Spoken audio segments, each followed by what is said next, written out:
Ageless Eternal here. How's everyone doing today? Got another review for you, this time Outlast Trials. So, just a little bit of a warning I just want to say before you think about buying this. If you're thinking about buying this for your kid or someone under the age of, I don't know, 17, 18. No, God! No, God, please, no! No! No! No!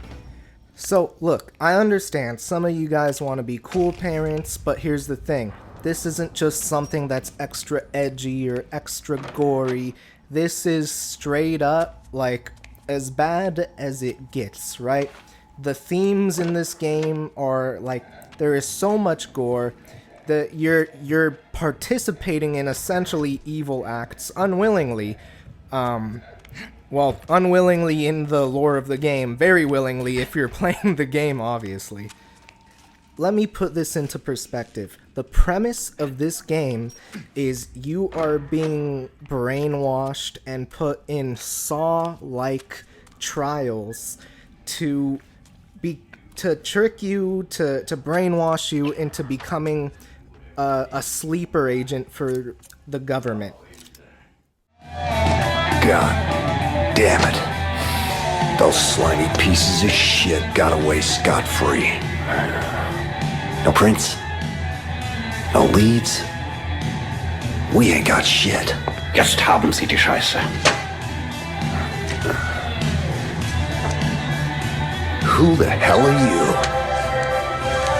you? Agent Hitler, FBI. So you're put in many different kinds of scenarios that take place in these underground laboratory theater play type of, stages. Now, really, I can't stop you from buying this for your kid or whatever. And I'm not trying to tell you what to do. It's just I'm trying to give you a little bit of due diligence here. So let me give you an example of how bad this game gets. One of the missions takes you to a fake church. The goal of this mission is to subvert the tradition of mass or sacrament or whatever you want to call it, the whole bread and wine or crackers and wine thing. So in this mission, you're supposed to, as I said, kind of perform this ritual or tradition, and there's kids represented by dolls or mannequins. And at the podium, or where the preacher, bishop type person would generally be, is a cross with an unwilling victim. Okay. What are you doing? Talking to God. Is he telling you to kill everyone? Yeah. No, that's Satan. Hi, Satan. Hi, boys. And in this goal, you're actually supposed to use a saw to detach some legs. The legs fall into a plate. So I think that's obviously supposed to represent the crackers or the bread you might get. And then you press a button that shoots out blood from sprinklers, obviously representing the water or the wine you might get during these kinds of traditions. Alright, now all of that aside, now that hopefully I can assume you're not thinking about buying this for a kid or someone under 17 or 18, and now we're thinking about you as an adult, let's go over the gameplay and let's go over if this game is fun or not. This game is typically meant to be played in 4-person multiplayer, but every single mission can be played in single player fairly easily. It is completely designed to be able to be played that way. This is one of those games that is also prioritizing stealth. You can also choose to run, and there are very, very small options to be able to fight back against the enemies, such as throwing bottles at them or bricks. But you can't outright defeat them. You can mostly just evade them, run away, and just use these things to temporarily disable them while you look for an exit.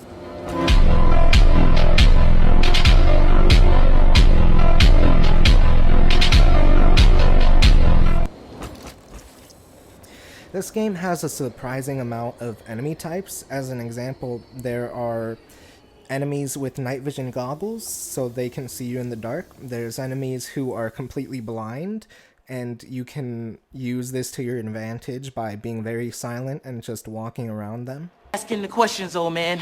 Who are you? You. No, not me, you. Yes, I am you. Just answer the damn questions. Who are you? I have told you. Are you deaf? No, you is blind. I'm not blind, you blind. That is what I just said. You just said what? I did not say what. I said you. That's what I'm asking you. And you is answering. Shut up! You! Yes? Not you, him! What's your name? Me. Yes, you! I am me. He's me. And I'm you. And I'm about to whoop your old ass, man, because I'm sick of playing games. You, me, everybody's ass around here. Him? I'm gonna kick his ass. I'm sick of it. There are enemies who use gas, a hallucinogenic gas, to attack you, which sends off another enemy that is super fast that does very low damage due to how fast they are. You basically have to be constantly running to evade them because they know exactly where you are. And you can either outlast this enemy until the gas wears off, or you can use some kind of like inhaler antidote to get them to stop bothering you.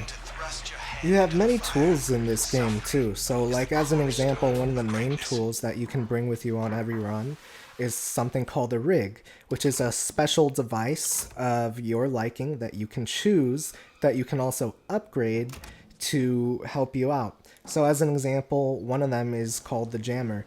This allows you to disable electronic devices, traps, padlocks, etc., and use this as a way to help you navigate throughout the facility and help you fight back and distract enemies. There's also a barricade type tool that allows you to put it at any open doorway, and it'll temporarily block that doorway until an enemy breaks it down or an ally breaks it down, and it just helps you keep that area safe and contained. There's a healing spray, there's X-ray, there's a stun kind of brick rig to take with you. On top of that, there are just ones that you find throughout the environment, not rigs, just little doodads and gadgets such as bricks, glass bottles to throw and distract people, or, you know, stun them. There's also healing items in the environment, lockpicks, so on and so forth. This game also gives you night vision goggles to help you see throughout the dark, just by default, without anything else. It gives you night vision goggles, and you can use this to navigate, and it does have a limited battery, and then you can find more batteries in the environment, so there's also that. One of the last things I want to touch up on is the multiple kind of modes. So one, there's the standard kind of like you can select multiple different missions, and also the difficulty. The difficulty usually just amounts to there's going to be more enemies and more traps in the area. Maybe more doors will be locked. Every mission tends to be slightly different. Even if you pick the same mission, just the environment might be changed slightly. Things might be in different places, just to keep you on your toes when you do it again. There are limited time modes, so think of them kind of like a mini season type event type situation. As an example, one of them is you get a bomb strapped to your chest, and you have to recharge that bomb to increase the timer to last a bit longer, and you have to do all your objectives before the countdown goes to 0 and you go bye-bye. Another limited time event could be something that every few, I don't know, maybe minute and a half, you'll have to go find a hiding spot to go and hide, because it'll send some kind of noxious gas into the chamber, or maybe it'll start turning it into like winter cold and you'll be freezing unless you're hiding inside of some kind of cabinet or under a desk. I know it seems weird, it doesn't make sense, like how does me hiding under a desk keep me from freezing to death, but that's what it does. Finally, the last mode is Endurance Mode. What Endurance Mode is kind of like this roguelike experience where you play different missions out of order just it selects it for you. You don't really get a choice. You also don't have your standard predetermined loadout that you make for yourself. Instead, what you have is you get 2 moments at the beginning of the match where you have 3 options, and out of those options you can choose something you want. So the very, very, very first one will always be you're choosing your rig, right? And it will give you 3 options out of 6 or 7 that there actually are. And then the second choice will be usually some kind of skill or maybe an upgrade to that rig. And then after that, that's how it'll repeat throughout the next, I don't know, 10-ish levels. I think 10 is the maximum amount of levels in this roguelike experience. And then you've completed it. So I think this game is actually very fun, very enjoyable, and you know, if you're an adult, if you're mature, if you're not a kid who still has a developing, growing mind, you know, I would definitely recommend it if you are okay with the themes and the violence and the gore and also the nudity, because there is all of that in very distasteful ways, and so you'd have to be okay with that for yourself. Aside from that, it's very good, very fun, very enjoyable.